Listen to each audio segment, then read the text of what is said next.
গ্রামের পুরনো নলকূপটা মাগরিবের পর কেউ ব্যবহার করে না।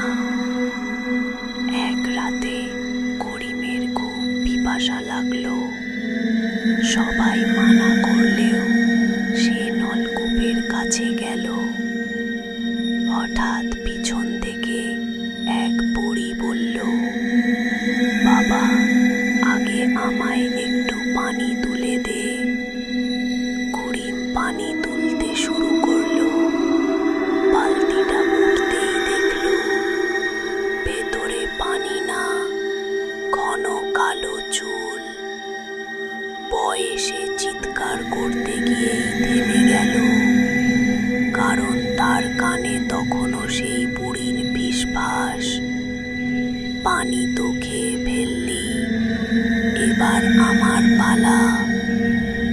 পরদিন সকালে নলকূপের পাশে করিমের চটি পড়েছিল।